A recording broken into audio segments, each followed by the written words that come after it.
He woke to the sound of bells that no longer rang.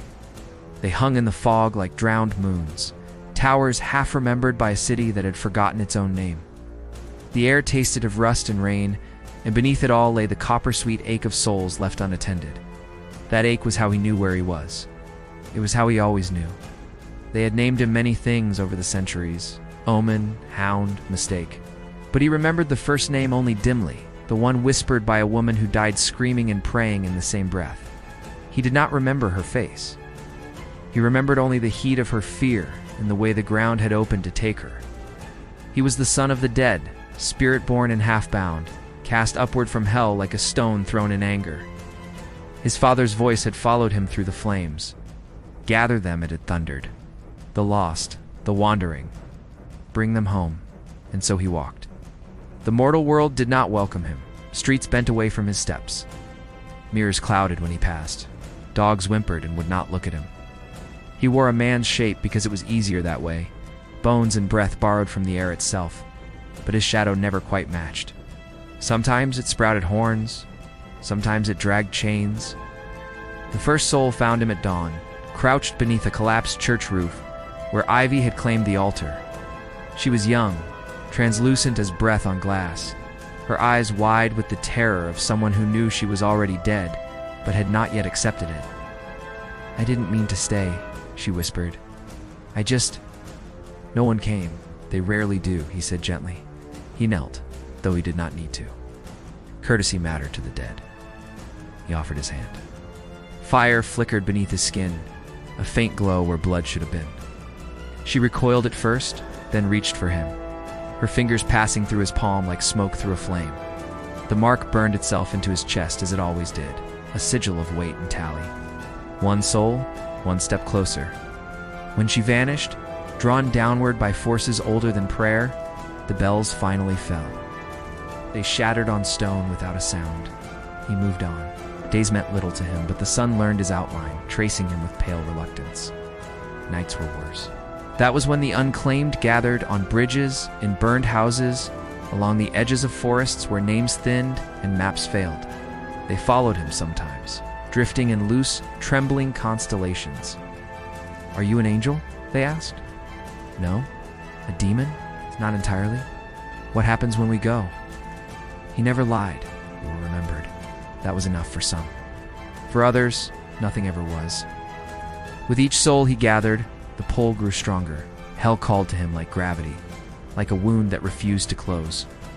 He dreamed of iron halls and rivers that screamed. He dreamed of a throne carved from broken vows and a figure seated upon it, vast and burning with a fury that had not cooled since the world's first betrayal. His father waited. It was in a nameless town near the sea that he found the one who made him stop. The town had no ghosts, only echoes. Windows stared blankly.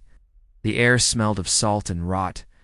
At the far end of the shore stood a man, solid and breathing, staring out at the water as if daring it to speak. "You don't belong here," the man said without turning.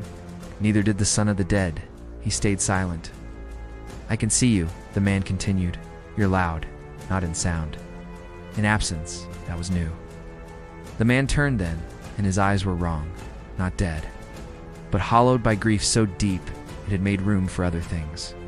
He wore a wedding ring, polished smooth by habit. "She drowned," he said. 3 years ago, they told me she passed on. But she didn't. The air shuddered. Beneath the waves, something stirred. "She's still here," the man whispered. "I hear her when the tide pulls back." The son of the dead followed his gaze. There, tangled in seaweed and memory, clung a soul swollen with longing and rage. She had bound herself to the living with unfinished love, and the sea had obliged her. "She won't come quietly," the man said. "Neither will I." The son of the dead felt the weight in his chest shift, tightening like a fist. He had no orders for this, only instinct. "She cannot stay," he said. "I won't let you take her. You already lost her." The word struck harder than intended.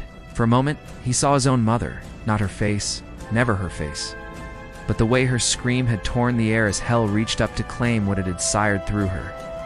"I can't save her," he said more softly, "but I can make sure she is not alone." The man's shoulders collapsed inward. The sea screamed then, not aloud, but in the way it dragged its grief across stone.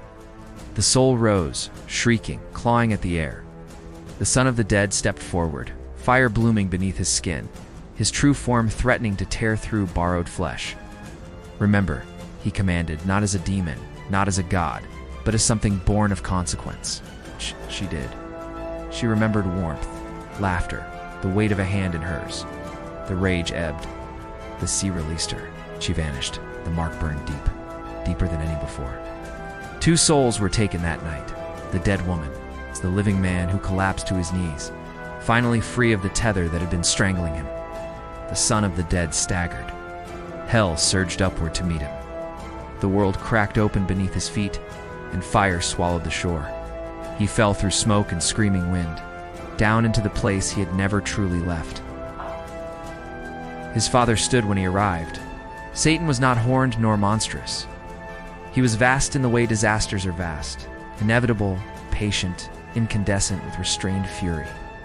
His eyes burned like collapsed stars. "You delayed," he said. "I remembered," the son replied. "That was a mistake." Rage shook the halls. Chains rattled. Rivers boiled.